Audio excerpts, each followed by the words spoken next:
Hello guys and welcome to Skynomics Academy. My name is Sunil Kumar Yadav.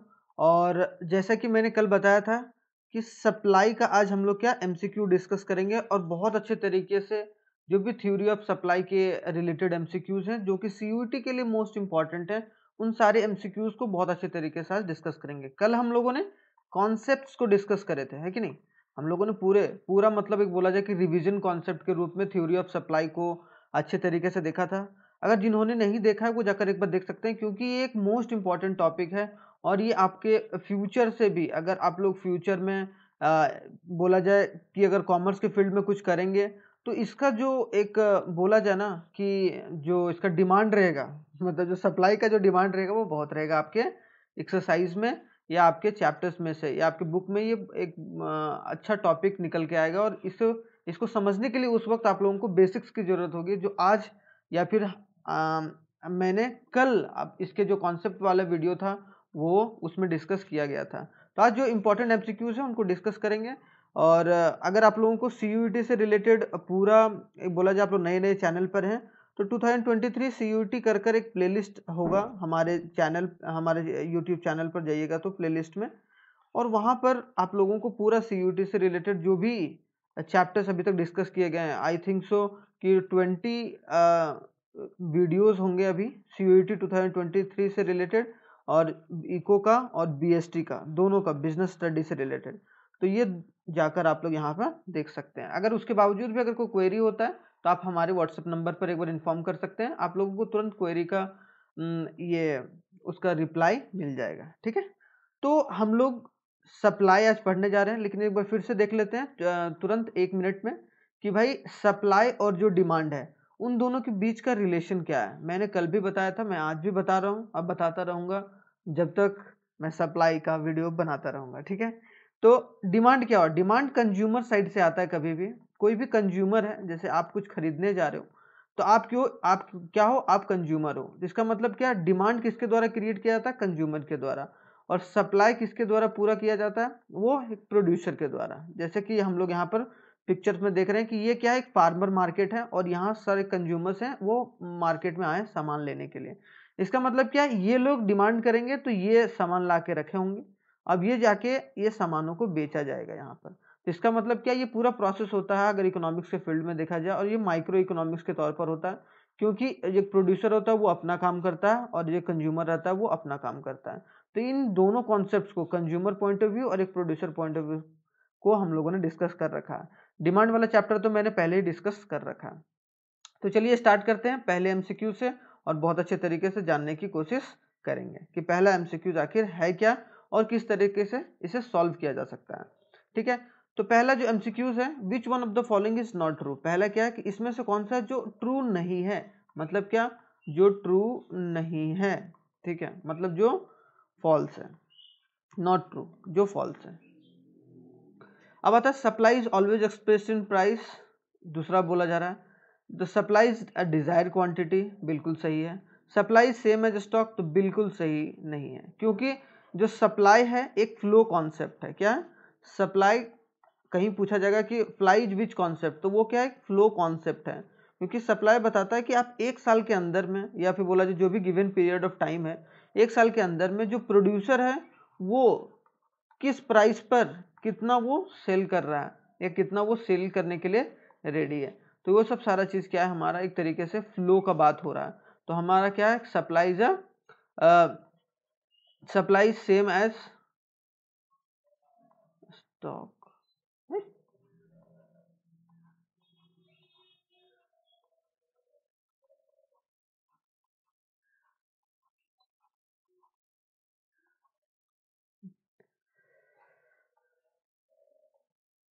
चलिए अब second question चलते हैं। सेकंड क्वेश्चन क्या है हमारा?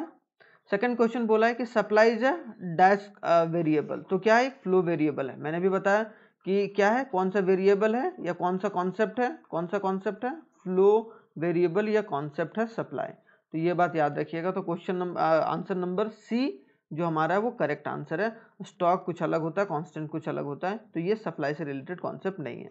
Question number 3, dash of a commodity is a total amount of commodity available with the producer at given time. क्या? यहाँ पर एक फिल इन द ब्लैंक्स दिया गया, dash is the commodity of the total amount of commodity, कौन सा, तो stock of a commodity is the total amount of commodity available to the producer at a given time period, कि जो भी given time period में जितना भी सामान उसके पास रहता है, जो भी अवेलेबल क्वांटिटी रहता है उसको हम लोग क्या बोलते हैं, जो भी अवेलेबल क्वांटिटी रहता है उसको हम लोग बोलेंगे क्या, कि वो किस कॉन्सेप्ट के बारे में बात कर रहा है, स्टॉक कॉन्सेप्ट। तो ऑप्शन नंबर डी हमारा यहाँ राइट है, लेकिन जो सप्लाई होगा जनरली वो फ्लो कॉन्सेप्ट होता है। अब आते हैं क्वेश्चन नंबर 4 में, बिना कोई देरी किए हुए फटाफट। Stock is a commodity, stock कौन सा कमोडिटी है, stock is a commodity always less than supply, कि जो लेस देन सप्लाई होता है, it's potential supply always equal to supply, none of the above. तो देखो लेस देन और ग्रेटर देन का तो सवाल ही नहीं होता है, ऑलवेज इक्वल नहीं होगा, तो इट्स अ पोटेंशियल सप्लाई। कि स्टॉक, मान लो कि आप पर्टिकुलर कोई प्रोड्यूसर हो, जैसे मान लो कि आपका नाम है गोलू, ठीक है, गोलू के पास अगर मान लो कि 500 आईफोन्स के स्टॉक हैं, ठीक है, 500 आईफोन्स के स्टॉक हैं, इसका मतलब क्या है कि उसके पास उतना पोटेंशियल है कि वो 500 प्रोडक्ट को मार्केट में बेच सकता है। तो क्या हो जाता है, हम लोग इसको बोलते हैं पोटेंशियल, कि जितना उसके पास पोटेंशियल है कि जो वो सप्लाई कर सकता है, तो इट्स अ पोटेंशियल सप्लाई। कोई भी स्टॉक में रहता है कोई सामान, इसका मतलब क्या, वो सामान वो इतना बेच सकता है, इतना स्टॉक में रखा हुआ है। तो ऑप्शन नंबर जो बी होगा वो हमारा करेक्ट आंसर होगा। Stock is also known as, stock को हम लोग क्या बोलते हैं, actual supply, intended supply, inelastic supply, या बोथ ए एंड सी। तो हम लोग बोलते हैं इंटेंडेड सप्लाई, कि जितना वो करना चाहता है, जितना वो डिजायर्ड या डिजायर्ड क्वांटिटी उसने रखा है एज अ अवेलेबिलिटी, कि वो उतना अवेलेबल है और उसको इंटेंड है कि वो उतना उसको बेच पाएगा, ठीक है, अवेलेबल, ठीक है, जितना बेच पाएगा, तो उसको हम लोग इंटेंडेड, मतलब नहीं होता, इसका इंटेंशन है सप्लाई करने का इतना, तभी तो वो स्टॉक बना के रखा है उतना, कि भाई आने वाले समय में मेरा इतना स्टॉक निकल सकता है। तो फिफ्थ जो हमारा ऑप्शन का होगा बी, ठीक है, फिफ्थ क्वेश्चन का। अब आते हैं सिक्स्थ क्वेश्चन में। सिक्स्थ क्वेश्चन में क्या बोला गया, which one of the following is not determined of determinants of supply, इसमें से कौन सा है जो डिटर्मिनेंट्स नहीं है सप्लाई का। तो इनपुट प्राइस डिटर्मिनेंट्स है सप्लाई का, कि इनपुट प्राइस की वजह से सप्लाई में सप्लाई बढ़ता है या घटता है कि नहीं। कोई भी इनपुट सामान, मान लो कि कोई पर्टिकुलर प्रोडक्ट है, प्रोडक्ट का अगर प्राइस, आप इनपुट प्राइस बढ़ गया, ठीक है, तो इसका मतलब क्या है कि एक तरीके से उसका प्राइस बढ़ गया, प्राइस बढ़ेगा तो मेरा क्वांटिटी भी बढ़ेगा। तो ये चीज़ याद रखना है। डेमोन्स्ट्रेशन इफेक्ट, तो बिल्कुल ये हमारा करेक्ट ऑप्शन होगा, क्योंकि ये डिटर्मिनेंट्स नहीं है। डेमोन्स्ट्रेशन इफेक्ट क्योंकि दिखावा वाला डिमांड में होता था, है कि नहीं, कि वो डिमांड को पूरा करने के लिए, तो यहाँ डेमोन्स्ट्रेशन इफेक्ट ये हमारा गलत ऑप्शन होगा, is not a determinants of supply, ठीक है। पॉलिसी ऑफ टैक्सेशन, ये तो डिटर्मिनेंट्स है, और expectation about a future price, ये भी डिटर्मिनेंट्स ऑफ फ्यूचर है। अब आता है high input prices decreases the, अगर बोला जाए कि हाई जो इनपुट प्राइस है, अगर इनपुट प्राइस हाई हो जाए, मतलब क्या, इनपुट प्राइस अगर हाई हो जाएगा तो उससे क्या फर्क पड़ेगा हमारे, तो इसमें क्या होगा, दोनों चेंज होगा। बोला जाए कि ऑप्शन जो डी होगा हमारा, बोथ ए एंड बी, मतलब प्रॉफिट मार्जिन भी और सप्लाई भी उस पर डिक्रीज होगा, मतलब सप्लाई भी एक तरीके से डिक्री हो जाएगा। क्वांटिटी तो ज़्यादा बनाने की कोशिश करेगा, लेकिन एक तरीके से क्या होगा आगे चलकर, वो क्वांटिटी सप्लाई कम करेगा। क्यों, क्योंकि उसको लोग कम डिमांड में लाएंगे। इसका मतलब क्या है कि प्रॉफिट मार्जिन डिक्रीज होगा और सप्लाई भी डिक्रीज होगा अगर इनपुट प्राइस ज़्यादा हाई हो जाता है, ठीक है। थोड़ा बहुत में कोई असर नहीं पड़ेगा अगर जनरल से व्यू में देखा जाए, लेकिन अगर इनपुट प्राइस हाई हो जाता है तो हमारा क्या होगा, जो सप्लाई होगा और जो प्रॉफिट मार्जिन होगा, दोनों, जो सप्लाई होगा और जो प्लस प्रॉफिट मार्जिन जो होगा, उसमें दोनों में कुछ डिक्रीमेंट होंगी। तो ऑप्शन नंबर डी हमारा करेक्ट आंसर है, इसमें कोई डाउट नहीं होना चाहिए, ठीक है। आप चलिए फटाफट क्वेश्चन नंबर 8 में। देखो 30+ एमसीक्यूज डिस्कस मैं कर रहा हूँ, तो 30+ एमसीक्यूज में आप लोग को आप पूरा कॉन्सेप्ट जो होगा वो सप्लाई से रिलेटेड वो पूरा हो सकता है। If the price of the commodity increases, अगर price of the commodity increase करेगा तो सप्लाई में क्या इफेक्ट होगा। अगर मान लो कि प्राइस अगर बढ़ जाएगा तो इसके क्वांटिटी में मतलब क्वांटिटी जो सप्लाइड होगा वो क्या होगा, इंक्रीज हो जाएगा as per the law of supply. तो इसका आंसर होगा बी, इंक्रीज हो जाएगा। The supply for it will also increase in case of monopolistic firm. अगर मोनोपोलिस्टिक फर्म देखा जाए कि जहाँ मोनोपोली है किसी भी फर्म का, मोनोपोली का मतलब कैसे, कि कोई बंदा एक ऐसा प्रोडक्ट बना दिया जो उसके अलावा कोई और प्रोडक्ट ना बना रहा हो, तो इसका मतलब क्या, उस प्रोडक्ट का मार्केट में क्या मोनोपोली है, क्योंकि ऐसा जो प्रोडक्ट इसने बनाया है, इस बंदे ने, ए ने, मान लो इसका ए नाम है, ठीक है, तो ये क्या एक तरीके से ये प्रोडक्ट कहीं मार्केट में और नहीं है, तो ये अपने हिसाब से अपनी प्राइसेस को चेंज कर सकता है। तो यहाँ बोला जा रहा है in case of monopolistic firm the output produce will be, the output जो होगा, जो प्रोड्यूस होगा, विल बी क्या होगा, विल बी रेस्ट्रिक्टेड होगा, not restricted, be evidence and none of the above. तो मतलब रेस्ट्रिक्टेड होगा, मतलब लोग कम से कम उसे बना पाएंगे, क्यों, क्योंकि वो मोनोपोलिस्टिक है, किसी एक का ज्यादा प्रभाव है उस प्रोडक्ट में। तो ऑप्शन नंबर ए हमारा करेक्ट आंसर है, इसमें भी कोई डाउट नहीं होना चाहिए। तो ऑप्शन जो ए होगा वो हमारा करेक्ट आंसर होगा। अब चलिए क्वेश्चन नंबर 10 में चलते हैं।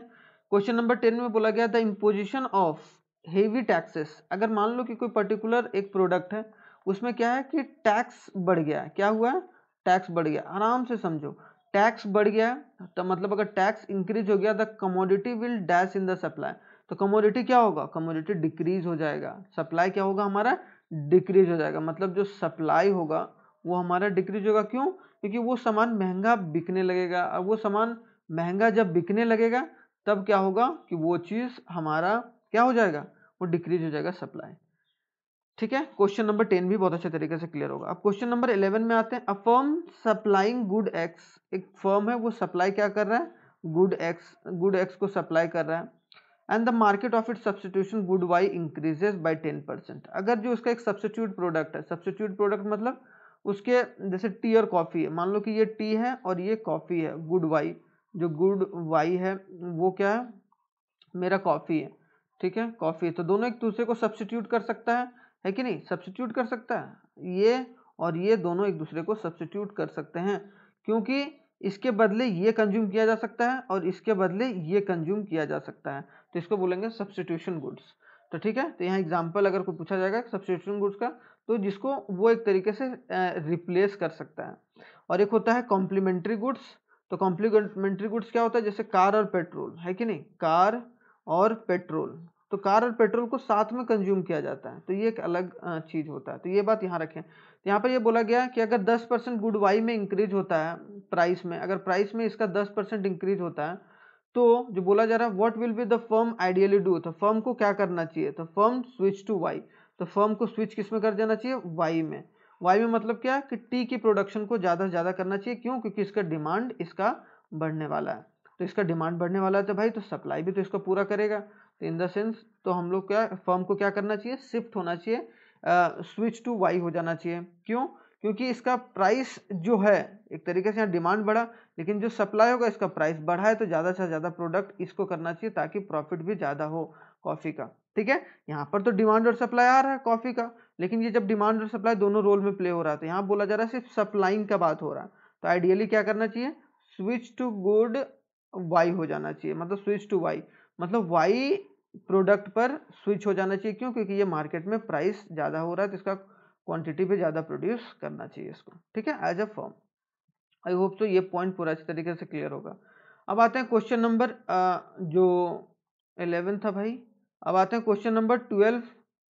क्वेश्चन नंबर 12, चलो क्वेश्चन नंबर 14, 12 नहीं दिया गया, लगता है कि ये स्लाइड गायब है।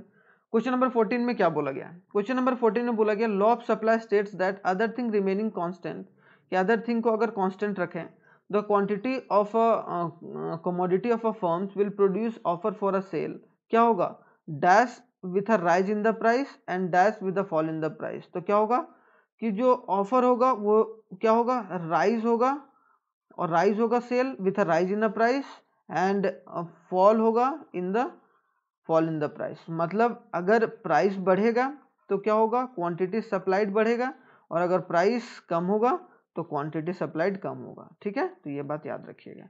ऑप्शन नंबर सी होगा, राइजेस और फॉल्स होगा। अब आते हैं 15th।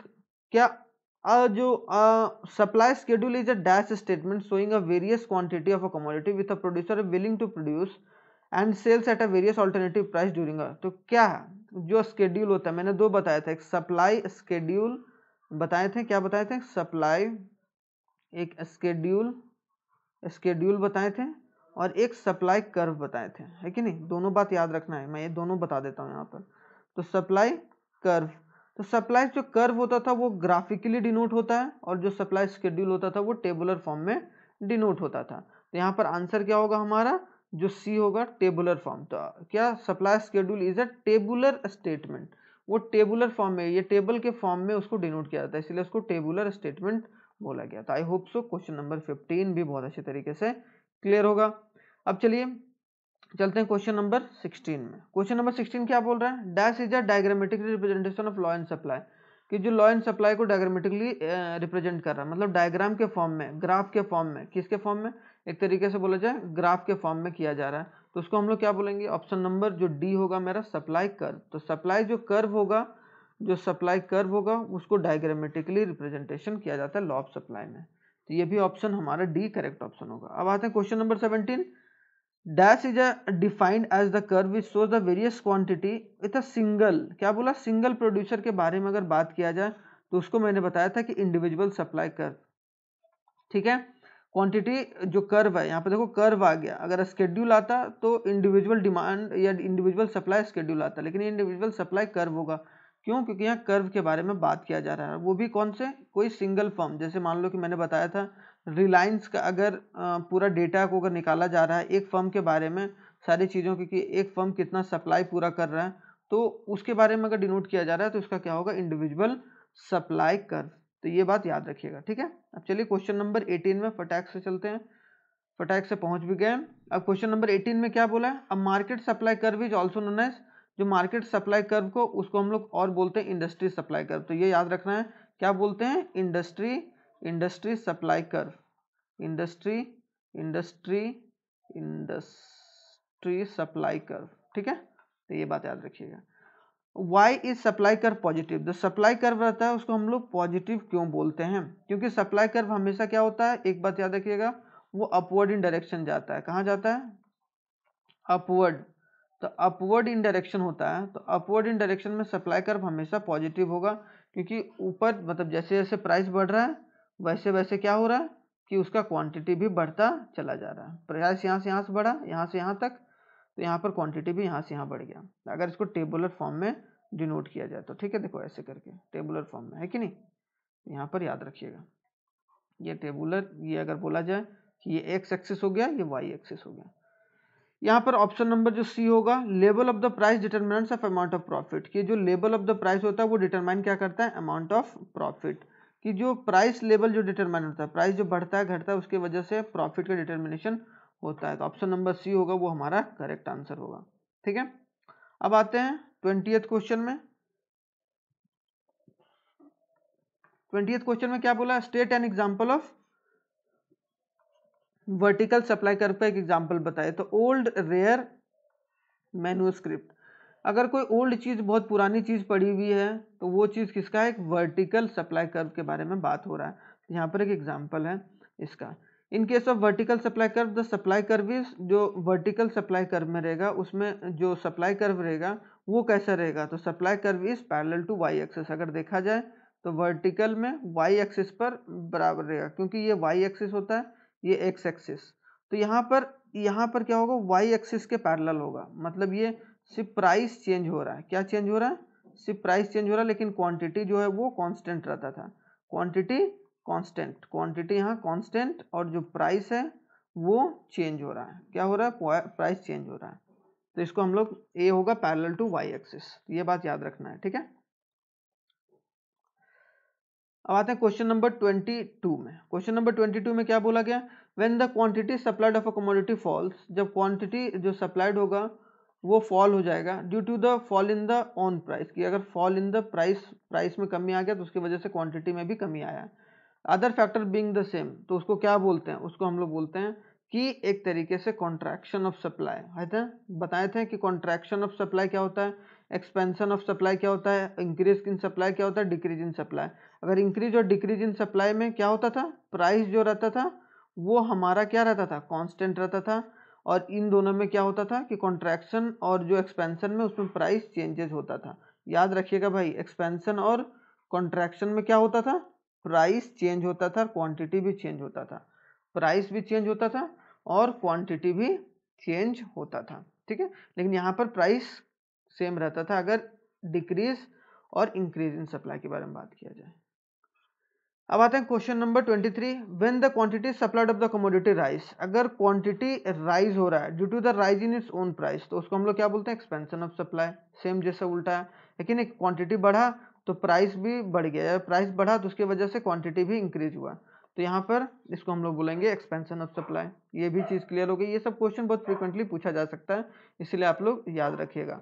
अब आते हैं इंक्रीज और डिक्रीज में। यहाँ बोला जाएगा fall in the price of the other goods which leads to the, मतलब उसके ओन प्राइस में चेंजेस नहीं हो रहा है ना, ओन प्राइस में चेंजेस नहीं हो रहा है, तो उसका आंसर क्या होगा, इंक्रीज इन। तो fall in the price of other goods will leads to the increase in supply, कि लीड्स होगा, क्यों, क्योंकि जो अदर गुड्स में अगर बोला जाए कि अदर गुड्स, जैसे मान लो कि कॉफ़ी है और एक टी है, तो टी के अदर गुड्स हो गए, और टी में अगर फॉल इन प्राइस हुआ तो इसका मतलब क्या होगा, वो सप्लाई को इंक्रीज करेगा।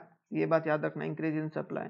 अब dash refers to the situation when producer are willing to supply a smaller quantity of a commodity at a same price और a same quantity at a higher price, कि जब सेम क्वांटिटी सेम प्राइस पर higher quantity दिया जाए तो उसको decrease in supply बोलते हैं। ठीक है, तो ये चीज़ याद रखिएगा, तो इसमें डिक्रीज इन सप्लाई होगा, कोई डाउट नहीं होना चाहिए।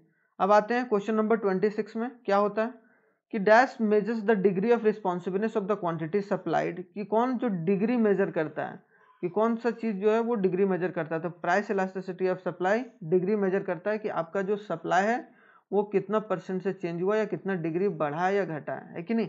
Elasticity of supply is equal to 1 है या 0 है, elasticity of supply is equal to 1 है, या elasticity of supply is greater than 1 है, या elasticity of supply is smaller than 1 है, या elasticity of supply is equal to infinity है। तो ये पांचों हम लोगों ने बहुत अच्छे तरीके से डिस्कस करे थे।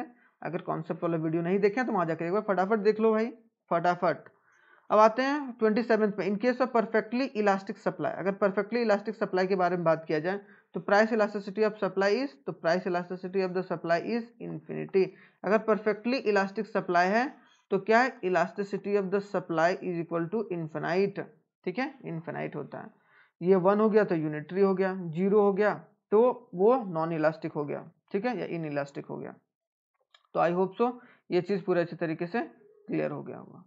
अब आते हैं 28th क्वेश्चन पर। 28th क्वेश्चन क्या बोला है, dash is a supply represent in the case there is no changes in the quantity supplied of a commodity no matter how large the price changes take place, कि price चाहे कितना भी change हो जाए, कितना भी ज्यादा हो जाए, कितना भी कम हो जाए, लेकिन the supply represent in the case there is no change in the quantity supply, लेकिन क्वांटिटी में कोई चेंजेस नहीं आ रहा है, तो उसको परफेक्टली इन इलास्टिक सप्लाई।